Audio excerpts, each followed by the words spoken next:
Hello everyone. Now we are going to see about Unit 5 admission of a partner. அது ஒரு பார்ட்னரை admit பண்ணுறப்போ அந்த partnership பிஸ்னஸில் என்னென்ன சேஞ்சஸ் வரும், என்னென்ன விஷயத்தெல்லாம் கால்குலேட் பண்ணணும், எதெல்லாம் அட்ஜஸ்ட்மெண்ட் பண்ணணும் அப்படிங்கிறத இந்த சாப்டரில் நம்ம பார்க்க போகிறோம். அது ஒரு புதுசாக ஒரு பார்ட்னர் வந்து ஒரு எக்ஸிஸ்டிங் பார்ட்னர்ஷிப் ஃபர்மில் ஒரு நியூ பார்ட்னர் ஜாயின் பண்ணுறது தான் அட்மிஷன் ஆஃப் அ பார்ட்னர் அப்படிம்பாங்க. அது ஒரு பிஸ்னஸ் ரன் ஆகிக்கிட்டு இருக்கு. அதில் ஏபிசின்னு 3 பார்ட்னர்ஸ் இருக்காங்க. இப்போ டின்னு ஒரு புதுசாக ஒருத்தர் உள்ளே வர்றப்போ அதை தான் என்ன சொல்கிறோன்னா அட்மிஷன் ஆஃப் அ பார்ட்னர். அப்போ டிங்கிறவர் வந்து புதுசாக வர்றப்போ இவங்களுக்கு ஏற்கனவே இருந்த அந்த மியூச்சுவல் ரைட்ஸில் நிறைய சேஞ்சஸ் வரும் இல்லையா, அந்த சேஞ்சஸை கால்குலேட் பண்ணுறது தான் இந்த சாப்டரில் நம்ம பார்க்க போகிறோம். So admission of a partner அப்படிங்கிறது எதுக்காக அவங்களுக்கு தேவைப்படும்னு பார்த்திங்கன்னா, அவங்களோட அந்த பிஸ்னஸோட ஒரு கேபிட்டலை ரைஸ் பண்ணுறதுக்காக. ஸோ அவங்க உள்ளே வரப்போ ஒரு அமௌண்ட்டை வந்து கொண்டு வருவாங்க. அந்த அமௌண்ட்டு மூலமாக அடிஷ்னல் கேபிட்டலை ரைஸ் பண்ணுறதுக்காகவும் managerial skill of the new partner. So அவங்கக்கிட்ட ஏதாவது ஒரு ஸ்பெசிஃபிக்கான ஒரு நல்ல மேனேஜரியல் ஸ்கில் இருக்கலாம், அதை யூட்டிலைஸ் பண்ணிக்கலாம் அப்படிங்கிற நோக்கத்துலேயே என்ன பண்ணுவாங்கன்னா நியூ பார்ட்னரை அட்மிட் பண்ணுவாங்க. ஓகே, ஸோ அவர் வந்து உள்ளே வந்து ஒரு கான்ட்ரிபியூட் கேபிட்டலை வந்து உள்ளே கொண்டு வரும். அது மூலமாக அவங்களுக்கு என்ன கிடைக்கும், ஒரு அமௌண்ட்டை இன்வெஸ்ட் பண்ணுறதுனால அந்த பிஸ்னஸில் வந்து ப்ராஃபிட்லேயோ லாஸ்லேயோ அவருக்கும் மற்றவங்கள மாதிரியான ஒரு ஷேர் வந்து கிடைக்கும் அப்படிங்கிறான். So an admission of a new partner, the firm is reconstituted with a new agreement and the existing agreement comes to an end. ஒரு பார்ட்னர் புதுசாக உள்ளே வரப்போ அவங்களுடைய பழைய அக்ரிமெண்ட் வந்து முடிவுக்கு வந்து புதுசாக ஒரு அக்ரிமெண்ட் போடுவாங்க அப்படிங்கிறான். ஏன் அப்படின்னா அவங்களோட ப்ராஃபிட் ஷேரிங் ரேஷியோ மாறும். இருக்கக்கூடிய எக்ஸிஸ்டிங் பார்ட்னர் அவங்களுக்கு கொஞ்சம் கொஞ்சம் சாக்ரிஃபைஸ் பண்ண வேண்டி வரும். நிறைய அமௌண்ட் வந்து அவங்க ரிசர்வ் பண்ணி வச்சுருப்பாங்க. அந்த ரிசர்வ் அமௌண்ட்டில் அவங்களுக்கு தான் ரைட்ஸ் உண்டு. அதாவது எக்ஸிஸ்டிங் பார்ட்னர்ஸ்க்கு ஒரு பிஸ்னஸ் 5 வருஷம் ஓடி இருக்குன்னு வச்சுக்கோங்க. ஏபிசின்னு 3 பார்ட்னர்ஸ் இருந்துகிட்ருக்காங்க. 5 இயர்ஸ்க்கு அப்புறம் இந்த டி வந்து உள்ளே வரப்போகிறாரு. அப்படிங்கிறப்போ அந்த 5 வருஷம் இவங்க ஒர்க் பண்ணி நிறைய அமௌண்ட்டை வந்து ரிசர்வ் பண்ணி வச்சுருப்பாங்க. எல்லா ப்ராஃபிட்டையுமே அவங்க எடுத்துக்கிறாம சில ப்ராஃபிட் வந்து பிஸ்னஸோடைய க்ரோத்துக்காகவே உள்ளே ரிசர்வ் பண்ணி வச்சுருக்கக்கூடிய அமௌண்ட்டை வந்து என்ன பண்ணுவாங்கன்னா இந்த புதுசாக பார்ட்னர் வரும்போது அவங்க ஈக்குவலாக டிஸ்ட்ரிபியூட் பண்ணி எடுத்துக்கிடுவாங்க. ஓகே, இந்த மாதிரி அட்ஜஸ்ட்மெண்ட்ஸ் வந்து இருக்கும். ஸோ என்னென்ன அட்ஜஸ்ட்மெண்ட்ஸ்லாம் தேவைப்படும் ஒரு பார்ட்னர் வந்து புதுசாக உள்ளே வர்றப்போ அப்படிங்கிறத இப்போ நம்ம பார்க்கலாம். Adjustments required at the time of admission of a partner. On admission, the new partner may bring capital in cash or in kind or both. Maybe அவர் கொண்டு வரக்கூடிய கேபிட்டலை கேஷாக கொண்டு வரலாம், இல்லை ஏதோ ஒரு அசட்டாக கொண்டு வரலாம், இல்லை பாதி கேஷாகவும் பாதி அசட்டாகவும் கொண்டு வரலாம். அப்படி கொண்டு வர அந்த கேபிட்டலுக்கு நம்ம என்ன என்ட்ரி கொடுக்கணும் பார்க்கலாம். The following journal entry is passed to record the capital brought in. அதில் cash or bank account debtor, assets account debtor to partners capital account. அதாவது what comes in debit, cash வந்தால் கேஷோ இல்லை பேங்க் அக்கௌண்ட் வந்தால் பேங்க்கோ debit. In case அவங்க அசட்டாக கூட அந்த concern asset account debtor யாரோட அக்கௌண்ட்டுக்கு அவரோட கேபிட்டலுக்கு எப்படி தானே டு பார்ட்னர்ஸ் கேபிட்டல். ஸோ அந்த admission of a partner, generally there is a change in the mutual rights of the partner. The new partner becomes liable for all the acts which are carried out by the firm from the date of his or her admission into the firm. So அவர் join பண்ண அன்னைய தேதியிலேருந்து அந்த கம்பெனியுடைய எல்லா விஷயத்துக்கும் அவரும் என்ன பண்ணுவாராம், பொறுப்பாவாருங்காங்க. ஸோ அதனால் இவங்க என்ன பண்ணுறாங்கன்னா, hence the accumulated profits, losses and reserves before admissions are to be distributed to the existing partners. the accumulated profits and lossesங்கிறது என்னென்னு பார்த்தீங்கன்னா, அன்டிஸ்ட்ரிபியூட் பண்ணாமல் வச்சுருக்கக்கூடிய ப்ராஃபிட்ஸோ இல்லை ஏதாவது ஒரு லாஸோ இல்லை ஏதோ ஒரு ரிசர்வோ ஏதோ ஒரு சேவிங் மாதிரி ஒரு அமௌண்ட்டோ மெயின்டைன் பண்ணிக்காங்கன்னா அதை ஃபஸ்ட்டு என்ன பண்ணணுமா, இருக்கக்கூடிய எக்ஸிஸ்டிங் பார்ட்னர்ஸ்க்கு டிஸ்ட்ரிபியூட் பண்ணணும். Next assets and liabilities are to be revalued. அவங்க முதல்ல கொண்டு வந்தப்போ கம்மியான விலையில் அசட்ஸ் வாங்கியிருப்பாங்க பிஸ்னஸ் ஸ்டார்ட் பண்ணல. இந்த 5 இயர்ஸில் அந்த ஏபிசி 3 பேரும் சேர்ந்து நிறைய வேல்யூ வந்து இம்ப்ரூவ் பண்ணியிருப்பாங்க.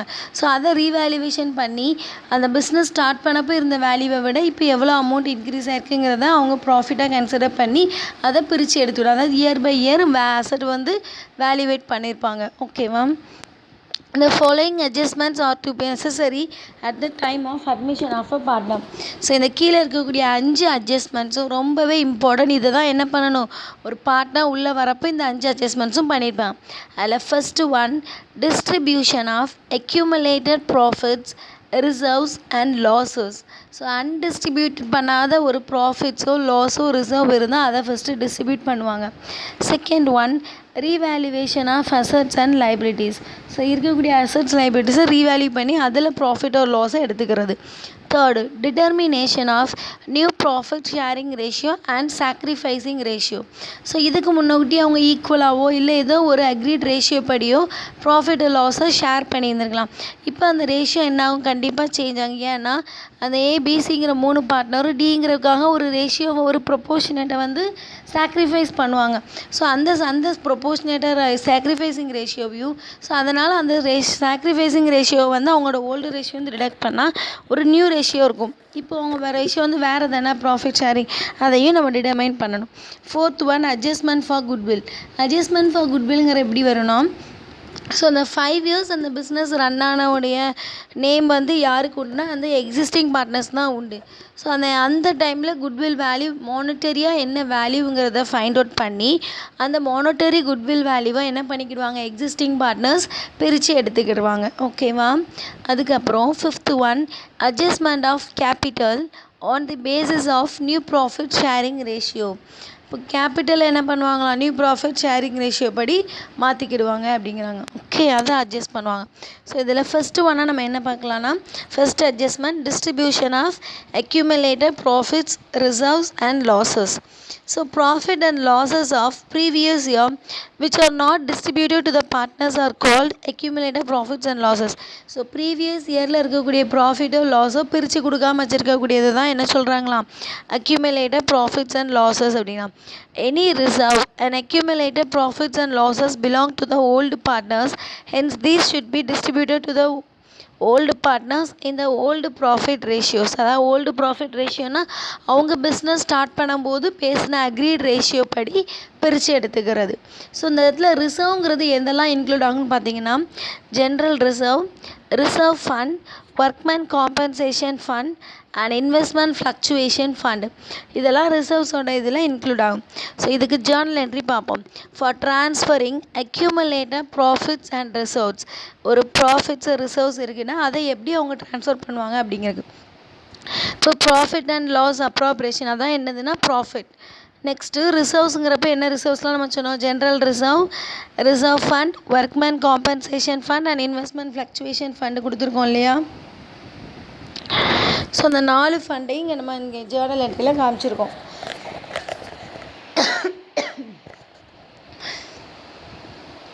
அதை யாருக்கு கொடுக்குறோம், ஓல்டு பார்ட்னர்ஸோட கேபிட்டலுக்கோ இல்லை கரண்ட் அக்கௌண்ட்டுக்கோ பிரித்து கொடுக்குறோம், அப்படி தானே. ஸோ ப்ராஃபிட்டுங்கிறதுனால அதை டெபிட் ஆகும், மற்றது அசட்ஸ்ங்கிறதுனால அதை டெபிட்டாகவும் எடுத்து அதை வாங்கிக்க போகிறவங்க யாருன்னா ஓல்டு பார்ட்னர். ஸோ அவங்கள க்ரெடிட் பண்ணியிருக்கோம். ஓகே. இன்கேஸ் லாஸ் இருந்துச்சு, அக்யூமுலேட்டட் லாஸ், அதாவது ப்ரீவியஸ் இயர் லாஸ் இருந்துச்சு, அதை என்ன பண்ணுவாங்க, அப்படியே ப்ராஃபிட்டில் ஜேர்னலுக்கு ரெசிப்ரோக்கல் என்ட்ரி கொடுக்கணும். ஓல்டு பார்ட்னர்ஸ் கேபிட்டலாக கரண்ட்டாக அதை அவங்க பே பண்ணணும், அப்படி தானே. பார்ட்னர்ஸ் வந்து அந்த லாஸை வந்து காம்பன்சேட் பண்ணுறதுக்கான அமௌண்ட்டை கம்பெனியில் இன்வெஸ்ட் பண்ணணும். So old partners capital current account டெட் are to profit and loss account in old ratio. Okay. Next, investment fluctuation fund அப்படின்னா என்னென்னா, is created out of profit to adjust the reduction in the market value of the business investments. அதாவது உங்களுக்கு கிடைக்கக்கூடிய ப்ராஃபிட்டில் இந்த ஃபண்டை வந்து create பண்ணியிருப்பாங்க. இதோட நோக்கம் என்னென்னு பார்த்தீங்கன்னா, ஒரு ஃபண்டில் வந்து நம்ம இன்வெஸ்ட் பண்ணிக்கோ, இன்வெஸ்ட்மெண்ட்ங்கிறப்போ அது நிறைய ஃப்ளக்சுவேட் ஆகும். ஸோ ஃப்ளக்சுவேட் ஆகி அந்த ஃபண்டோட லாஸை காம்பன்சேட் பண்ணுறதுக்காக க்ரியேட் பண்ணி வச்சுருக்கக்கூடிய இந்த ஃபண்டு தான் இன்வெஸ்ட்மெண்ட் ஃப்ளக்சுவேஷன். அதுலேருந்து கிடைச்ச ப்ராஃபிட்லேருந்து ஒரு சடன் பர்சன்டேஜ் என்ன பண்ணிடுவாங்க, மெயின்டைன் பண்ணி வைப்பாங்க. இன்கேஸ் அந்த பர்டிகுலர் இன்வெஸ்ட்மெண்ட்டுடைய மார்க்கெட் வேல்யூ வந்து புக் வேல்யூக்கு ஈக்குவலாகவோ இல்லை அதை விட அதிகமாகவோ இருந்துச்சுன்னா அந்த என்டையர் இன்வெஸ்ட்மெண்ட் ஃபண்ட் அமௌண்ட்டை என்ன பண்ணிடுவாங்களாம், ஃபுல்லாகவே ஓல்டு பார்ட்னர்ஸ்க்கு பிரித்து கொடுத்துருவாங்க. இல்லை அந்த மார்க்கெட் வேல்யூ வந்து புக் வேல்யூ தான் இன்வெஸ்ட் பண்ணப்போ இருந்த வேல்யூவை விட மார்க்கெட் வேல்யூ இப்போ கம்மியாக இருக்குன்னா அந்த லாஸை இந்த இன்வெஸ்ட்மெண்ட் ஃப்ளக்சுவேஷன் ஃபண்ட் அமௌண்ட்லேருந்து எடுத்து காம்பன்சேட் பண்ணிவிட்டு ரிமைனிங் இருக்கக்கூடிய அமௌண்ட்டை மட்டும் தான் என்ன பண்ணுவாங்க, எக்ஸிஸ்டிங் பார்ட்னர்ஸ் பிரித்து எடுத்துக்கிடுவாங்க அவங்களோட ஓல்டு ப்ராஃபிட் ஷேரிங் ரேஷியோ படி. ஓகேவா? ஓகே, இப்போ ஃபஸ்ட்டு சம் இல்லுஸ்ட்ரேஷன்ஸ் 1 பார்க்கலாம். Mala and Vimala were partners sharing profits and losses in the ratio of 3:2. So Mala விமலான்னு 2 பேர் இருக்காங்களா, அவங்க வந்து என்ன ரேஷியோ படி ப்ராஃபிட்ஸ் அண்ட் லாஸஸ் பிரிச்சுக்கிறாங்கன்னா 3:2. On 31/3/2017 Varshini was admitted as a partner. வர்ஷினிங்கிற ஒரு புது பார்ட்னரை அவங்க அட்மிட் பண்ணுறாங்க. On the date of admissions the book of showed a reserve fund of 50,000 past the journal entry. So அவங்கள அட்மிட் பண்ணுற தேதி அன்னைக்கு அந்த கம்பெனியில் ரிசர்வ் ஃபண்ட் ஒரு 50,000 இருக்கும். அந்த reserve fund general reserve, workman compensation fund, investment fluctuation fund இதெல்லாம் என்ன பண்ண சொல்லியிருக்கோம், நம்ம புது பார்ட்னரை அட்மிட் பண்ணுற அன்னைக்கு என்ன பண்ணணும், அந்த இருக்கக்கூடிய ஃபண்டெல்லாம் உரிமையானது யார், எக்ஸிஸ்டிங் பார்ட்னர்ஸ் உருவாக்கின அமௌண்ட்டு தானே அதெல்லாம்.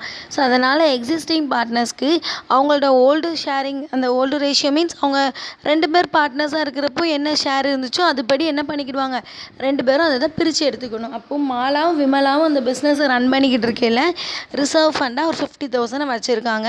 இப்போ வர்ஷினி உள்ளே வரதுனால இந்த 50,000 அவங்க 2 பேரும் என்ன பண்ணிக்கிடுவாங்க, அவங்களோட ப்ராஃபிட் லாஸ் ஷேரிங் ரேஷியோ படி 3:2 படி பிரித்து எடுத்துக்கிடுவாங்க.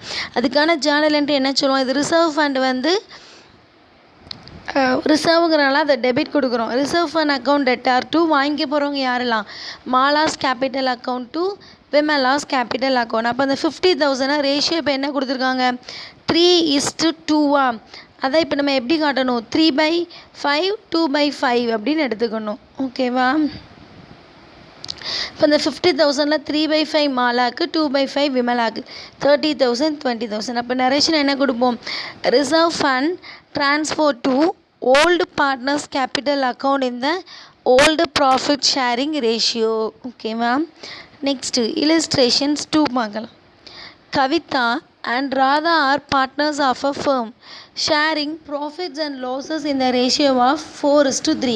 அப்போ கவிதா அண்ட் ராதா 2 பேரும் சேர்ந்து 4:3ங்கிற ரேஷியோ படி ப்ராஃபிட் அண்ட் லாஸாவை டிஸ்ட்ரிபியூட் பண்ணிக்காங்க. They admit Deepa on 1/1/2019. On that date, their balance sheet showed debit balance of profit and loss account being accumulated loss of 70,000 on the asset side of the balance sheet. அப்போது accumulated loss, அதாவது பிஸ்னஸ்க்கு வந்து net loss வந்திருக்கு. So net loss வந்தனால தான் அதை என்ன பண்ணியிருக்காங்க, பேலன்ஸ் ஷீட்டில் அசட் சைடில் காமிச்சிருக்காங்க. ஓகேவா? ஸோ இப்போ இந்த லாஸை வந்து நம்ம என்ன பண்ணிக்கிடணும், பார்ட்னர்ஸ் வந்து பே பண்ணணும். அப்படி தான் நான் பிரித்து எடுத்துக்க முடியாது. அதை வந்து ஈக்குவலாக என்ன பண்ணணும், அவங்களோட ஷேரிங் படி 4:3ங்கிற ரேஷியோ படி கவிதாவும் ராதாவும் ஃபேர்முக்கு இந்த லாஸை வந்து பே பண்ணணும், காம்பன்சேட் பண்ணணும். அப்படி தானே? So pass the journal entry to transfer the accumulate loss on admissions. அட்மிஷனுக்காக அந்த லாஸை ட்ரான்ஸ்ஃபர் பண்ணுறாங்க. இப்போது ப்ரீவியஸ் சம்மில் பார்த்தீங்கன்னா மாலாவுக்கும் விமலாவுக்கும் ரிசர்வ் ஃபண்டு கையில் கிடைக்குது. ஸோ அவங்களுக்கு கிரெடிட் வச்சு இந்த இடத்துல அவங்க என்ன பண்ண போகிறாங்க, பே பண்ண போகிறாங்க கவிதாவும் ராதாவும். So Kavitha capital account debtor, Radha's capital account debtor to profit and loss என்னது 70,000. இப்போ அந்த 70,000 கவிதாவுக்கு 4/7, ராதாக்கு 3/7. 4/7 3/7ங்கிற என்னென்னா ரேஷியோ வந்து 4:3. அப்போ அந்த 4ஐயும் 3ஐயும் ஆட் பண்ணிங்கன்னா 7 வரும். ஸோ அந்த டோட்டல் 7 பார்ட்ஸில் 4 பார்ட்ஸ் கவிதா ஓடுது, 7 பார்ட்ஸில் 3 பார்ட்ஸ் ராதா ஓடுது. அப்படிங்கிறபடி 70,000 பிரித்து 40,000 30,000 கொடுத்துருக்கோம். ஓகே, இதுக்கு நம்ம இப்போ நரேஷன் எப்படி கொடுப்போம், accumulated loss transfer to old partners capital account in the old profit sharing ratio. Next, illustrations 33. Ratnakumar and Aurokya Das are partners in a firm sharing profits and losses in the ratio of 3:2. Their balance sheet as on 31st March 2017 is as follows. Capital accounts Ratnakumar 30,000, Aurokya Das 50,000, total capital 80,000. Profit and loss appropriations account 20,000. So இந்த profit and loss appropriation சொல்லி liability சைடில் இருக்கிறது என்னதுன்னா accumulated profits, அன்டிஸ்ட்ரிபியூட் பண்ணப்படாத ஒரு profit. ஓகேவா? General reserve 5,000, workman compensation fund 15,000, sundry creditors 30,000, assets la buildings 30,000, plant 60,000, furniture 20,000, debtors 10,000, stock 15,000, cash at bank 15,000. Total assets and liabilities 1,50,000. So then the time la David was admitted into the partnership and 1/4/2017 passed journal entry to distribute the accumulated profits and reserves on admissions. So இதில் accumulated profitங்கிறது என்னது? இந்த liabilitiesல profit and loss appropriation 20,000ங்கிறது தான் accumulated profits. Reserves general reserve, workman compensation fund. So இந்த ரெண்டு அமௌண்ட்டையும் ஆட் பண்ணால் 20,000. இந்த profit and loss appropriation 20,000, general reserve 5,000, workman compensation fund 15,000. இந்த 3 அமௌண்ட்டும் என்ன பண்ணுவாங்க? ரத்னகுமாரும் ஆரோக்கியதாஸும் அவங்களுடைய ப்ராஃபிட் ஷேரிங் ரேஷியோவான 3:2ங்கிற படி பிரித்து எடுத்துக்கிடுவாங்க. அப்போ 3:2ங்கிறப்ப என்ன ரேஷியோ? 3/5 2/5ங்கிற ப்ரொப்போர்ஷன் படி. ஓகே, இதுக்கு என்ட்ரி இப்போ கொடுக்கலாம். Profit and loss appropriation debtor, general reserve debtor, workman compensation fund debtor to Ratnakumar's capital account to Arokiadas capital. இப்போ இந்த 20,000 5,000 15,000 மூணே ஆட் பண்ணால் 40,000 வரும். அந்த 40,000 3:2ங்கிற ரேஷியோ படி 3/5 2/5ன்னு டிஸ்ட்ரிபியூட் பண்ணியிருக்கோம். அதில் 24,000 16,000 வந்திருக்கு. ஸோ டைரக்ஷன் இப்போ accumulated profits and reserve transfer to old partners capital account இந்த old profit sharing ratio. So இதெல்லாம் நம்ம இப்போ என்ன பண்ணியிருக்கோம் இந்த வீடியோவில்? ஃபஸ்ட்டு அட்ஜஸ்ட்மெண்ட்ஸ் ஆன accumulated profits, losses and reserves எப்படி டிஸ்ட்ரிபியூட் பண்ணதுங்கிறத பற்றி நம்ம என்ன பண்ணியிருக்கோம் பார்த்துருக்கோம். Okay, thank you.